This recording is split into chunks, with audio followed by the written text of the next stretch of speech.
You still using those tiny pink dumbbells, doing tons of reps, hoping to tone your arms? Well, here's the truth.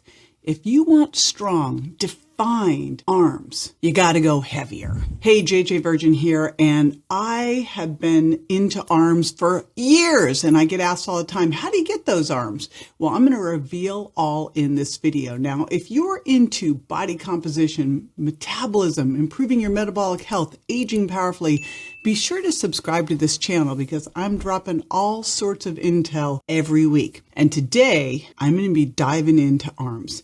Now, here's the reality. I hear all the time, hey, I want to get arms like yours, but I don't want to lift heavy or I don't want to get big. The reality is, if you want strong, toned, defined arms, you're going to want to lift some heavy weights. Before we get into that, let's talk first about what muscle tone is, because I think there's a lot of confusion. I hear all the time about long, lean, defined muscles. The length of the muscle can't be changed. You can grow a muscle, that's called hypertrophy, but what you're really looking for is that muscle to look lean and defined at rest. And that is something called muscle tone, which is once you've built that muscle, it's partially contracted all the time. So it looks like it has more shape to it. And if you then lose the fat, right, then you'll get that toned, defined muscle that you're thinking about. This concern about getting bulky, the reality is 40 years of working with people, helping them do resistance training. The only time I've seen someone get bulky is when they're not working out, when they're just sitting on the couch, and when they're overeating, especially on ultra-processed foods. When you are lifting weights, especially as how I'm going to describe it in this video, you're going to create that partial contraction at rest. And you're going to help your body rip off the fat so that you will have that great definition you want. Otherwise, if you're not doing that, if you don't have the muscle tone, that's where your arms start to look soft or flabby, right? You've heard the bingo wing arms. That's what they're talking about there.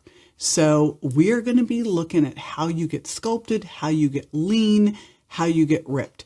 And I like to call muscle metabolic spanx because muscle holds everything in tighter, has that little partial contraction creating that tone, and it also boosts your resting energy expenditure so that you're using more calories at rest, right? You're just burning more. High reps, little weight isn't the way to create that sculpted look. So what is? Why am I saying to lift heavier weights? I'm going to actually walk you through what I want you to think about when you are building muscle and what you need to do. While I don't want you doing loads of reps, I do want you doing reps because volume, how much work you do, is one of the ways you trigger hypertrophy. Now, we used to think that there was a very tight repetition range. And when I say repetition, let's say that you're doing push-ups. Every time you do a push-up, that's 1 repetition. So let's say you did 10 push-ups, that's 10 reps, and you did 1 set. So that's the vernacular. We used to think that in order for you to build muscle was a very tight little range of 8 to 12 or 15 repetitions. We now know that range is much bigger. It's like 6 to 30 reps. But it's important to know that you need to do multiple sets. You want to make sure that by the time you get to the last rep or two, you feel like, if I do another one, I'm going to lose my form. And I always like to say that form is the ultimate limiter. So how many sets you can, or how many repetitions you can do is not based on, can I get that weight back up? It's, can I get the weight in moving in good form? Form is always going to be your limiter. In order to build muscle, you're going to want to get to almost to that point of what we call failure, where if you feel like you do the next one, your form's going to go. And what I found with most people is they cut themselves short when they could have done more. So make sure that you're really pushing to that point where if you feel like you did the next one, your form is going to go. We call that a rep in reserve. Let's say that you've done 10 repetitions and you might be able to eke out 1 more in good form. That's 1 rep in reserve. We really want to get to the point where we only have 1 or 2 reps in the tank. If that, it might get to the point where you feel like, I can't do another one. Great. You're going to want to do multiple sets of that. And every time you're doing that, we call that time under tension. And it's the volume of time under tension that helps build muscle. And it's building muscle that helps create that partial contraction that gives you that muscle tone when you are at rest. Now, in order to see that muscle tone, you also have to lose body fat. So we are going to talk about that as well. But first thing is, how do you build that muscle? The rep range is big. It's anywhere from 6 repetitions to 30 repetitions. And people who are more comfortable with lighter weights, you can do the longer reps. But I'm going to encourage you to go heavier and heavier and heavier as you progress, and to focus on doing the lower rep range, more around like 6 to 8, because that's going to help you build more strength as well. So I prefer going to the lower rep range. First of all, it's more time efficient too, but also because you're going to build more strength going heavier. Another thing I'm going to want to emphasize is you're going to want to hit each body part at least twice a week with a rest day in between, 1 to 2 rest days in between. If you still feel sore or you're sore at a joint site, shouldn't feel sore at a joint site and shouldn't be sore to touch. If you are, give yourself a little bit more of a rest. Try something like foam rolling or an Epsom salts bath to help there. But ideally, you're hitting each body part at least twice a week. So 2 or 3 times a week. People talk to me and they think JJ must do a lot with just her arms. But when I think about doing arms, I always move into more compound movements. I like to say that I'm training to get better at life, not training to get better at training. If you want your arms to look great, sure, you could spend your time doing bicep and tricep curls. But the reality is, if you're doing things like push-ups or pull-ups or bent over rows, you're going to be using your bicep muscles every time you're doing a pulling exercise. You're going to be using your tricep muscles every time you're doing a pushing exercise, but you'll also be using other muscles as well. So I prefer to focus on compound movements for the majority of what I'm doing. So here's what that might look like. Upper body pushing exercises, because we're focusing on arms, of course, in this video. Upper body pushing exercises are things like push-ups. A push-up is also like a chest press, right? You could do a push-up, or you could do a dumbbell chest press, or you could do a seated chest press. There are incline presses, there's overhead presses, there's dips. And when you're doing chest presses or dips or overhead presses, not only are you using your triceps, you're also using the front of your shoulders, you're using your pec muscles, you're using your trap muscles, so you're pulling in a lot more things. So for upper body pushing, you're going to want to do 2 to 3 different exercises 2 to 3 times a week. So that could look like a push-up and an overhead press, or a push-up and overhead press and a dip. You're going to want to be accumulating 20 total sets a week. That's the best for your volume load to build muscle. So what that could look like for you is that you are twice a week doing 5 sets of push-ups, 5 sets of overhead presses, or 3 times a week. Maybe you're doing 3 sets of dips, 3 sets of overhead presses, and 4 sets of push-ups. But getting in 20 sets total a week of your different pushing exercises. For upper body pulling, think of things like a bent over row, an upright row, a pull-up. And again, same thing here. 20 sets a week. So you could do 2 days of, say, a pull-up and a bent over row, or 3 days a week of 3 sets of pull-ups, 4 sets of bent over rows, 3 sets of upright rows. And with upper body pulling, you're using your lats, you're using your rear shoulders, you're using the middle of your shoulders, you're using your biceps. So you're using more than just your biceps. I have something that I wrote about way back when. My first book out was 6 Weeks to Sleeveless and Sexy. And when I wrote that book, I talked about something called the vanity trio. And what I said there is, once you've done the upper body pushing and upper body pulling, you can throw in those vanity exercises. Let's say you've just done all your pushing exercises. If at the end you want to do some triceps extensions, go for it. Have fun. It can be a way to really fatigue out those muscles. If you want to do some bicep curls after you've done all your pulling exercises, go for it. Again, same thing. It can be a way to really build up and fatigue that muscle. And then I also have some shoulder exercises that I like, some diagonal raises. And that's what I call my vanity trio. So feel free to do that if you want to do that. But if you have short time and you really want to focus on the compound exercises first that work both your arms and your shoulders and pecs and lats, because then you're going to be able to build actually more bicep and tricep muscles, because you've got to have the foundation of your lats and pecs and shoulders as well.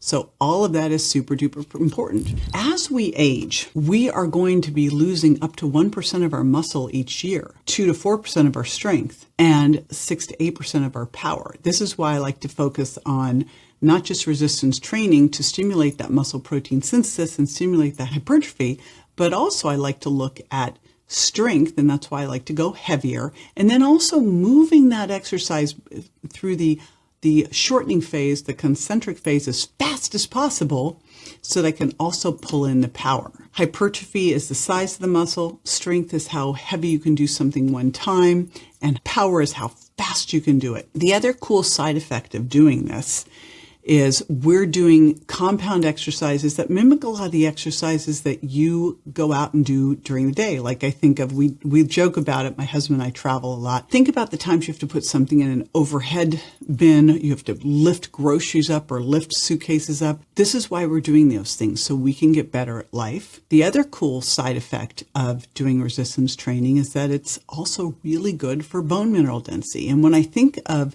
something like an overhead press specifically, that is putting load all down the spine. Now, something you may not have realized that exercise can be good for, because it's kind of counterintuitive, is that exercise is also great for your skin, for actually improving skin elasticity and dermal thickness.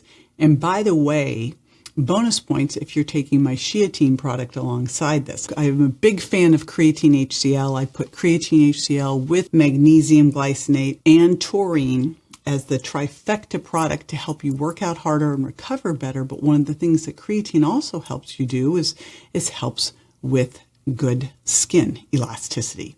So, and resistance training also helps with skin elasticity and dermal thickness. So not only is this going to help counteract the effects of aging in terms of muscle loss, but it also helps with your skin. In fact, we also know resistance training increases your dermal thickness by stimulating fibroblast activity, which helps with collagen production.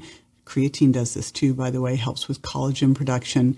So think about this in terms of your arms, because you want to have the muscles in there. You don't want to have that flabby skin. So it's helping with the flabby skin and it's helping with the muscle. So it's a 1-2 punch of super effectiveness. Now, if you're thinking about this and you're going, yeah, but I feel a little bit nervous about lifting heavier. The first thing that I want you to think about as you start doing these exercises is just getting the movement down. You're actually training your nervous system and your muscles on how to communicate together, and you really want to focus on great form. If you can work with a trainer to help teach you how to do these exercises, even better. Worst case, you stand in front of the mirror and you really watch yourself and watch your form with these things, because form is always going to be the limiter. Then you start adding weight. And I always tell people, start slow, go slow and low, and really start with the weights you can handle in good form, and then just start increasing 5 or 10%. Remember, there's 2 different ways we can increase the volume. We can either increase the amount of reps or increase the amount of weight. So either way you can do this, or you can always add another set in as well, or 2. If you're intimidated, the other thing you can do is to start first with machines and then move over to the free weights and to the cables, right? There's a variety of ways you can play around here, but what I want you to really start to think about is your goal is to get to a point where you're working more in the, say, 6 to 8 to 10 rep range, working heavier, harder to really help to build strength as well. And again, make sure that you're doing this minimally 2 days a week.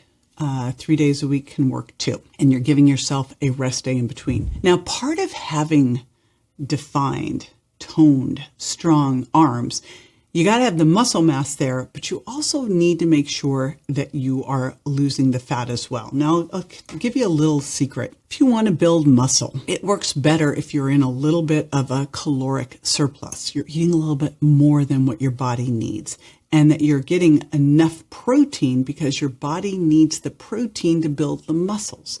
That's 100 grams minimally of protein a day, and I want you to actually track it using an app. I like Chronometer. I'll put that in the show notes. And I really feel like it's better if you're doing 0.7 to 1 gram per pound of target body weight.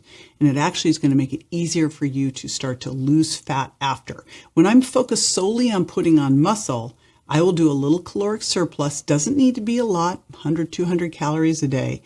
and start to work on putting on the muscle first. And then once I'm where I want to be muscle mass wise, as determined by a bioimpedance machine or a DEXA scan, then I will start to work on losing some body fat. And the way I focus on losing body fat is pushing that protein to at least 1 gram per pound of target body weight, because protein has a higher thermic effect. So it's going to burn more calories in the digestion and assimilation. And it's super satiating. So I'll pump up my protein a little bit. I will lower my calorie intake to about 25% less than maintenance. And I'll do that for 5 days on, 2 days off. And I make sure I'm doing the heavy resistance training so that I'm holding on to that muscle as I'm losing body fat. Because ultimately, if you want defined arms, you got to have the muscle to create that tone, but then you also want to make sure you're losing the body fat so that you can see the muscle. Now, here's the good news. When you're doing resistance training, it's going to improve your resting energy expenditure. When you're eating more protein, it's going to create a higher thermic effect of food. So both those things are going to help you in your goal to lose body fat. But this is how to do it a little bit easier, is to then pump the protein up a little bit more and do that cycling caloric restriction. Here's the big takeaways with this. Doing loads and loads and loads and loads of reps. I'm talking like where you do like a minute, 2 minutes, 3 minutes, 4 minutes of some type of arm exercise is not going to build muscle. That's much more of an endurance type of exercise. In order for you to build muscle, you have to work in a lower rep range and go heavier. Then you also want to make sure that you are giving your muscles the protein that they need in order to build that muscle, because you need both the exercise stimulus and the protein to build muscle. You need to make sure that you're also doing a little caloric restriction so that you can shed the fat so that you have those lean, toned, defined arms. The thing that I've seen with muscle mass is that the arms are one of the easier places to start to really see the difference. So you'll probably notice a difference if you're brand new to resistance training. You'll notice a strength increase in the first 4 to 6 weeks before you start to really see that muscle start to go. If you're worried about getting too big, you'll be lucky if you can put on 1 pound of muscle a month. It is not easy to do. And the good news is, if you look and go, wow, my arms are getting too muscular, you can just back off a minute and they'll go away. But I will tell you, in 40 years of doing this, that has never happened. I've never seen it. So you'd be the first one ever. And if that does happen, let me know. But again, all you'd need to do is back off. Right? And the other thing I'm going to just share with you is make sure that you're also doing the other things that help you lose body fat, like getting in your steps all throughout the day and adding in some high intensity interval training. I've done loads of videos on how to improve your body composition, how to drop body fat, the foods you should eat for body fat. So follow along with the next video, because I got you covered with the next steps.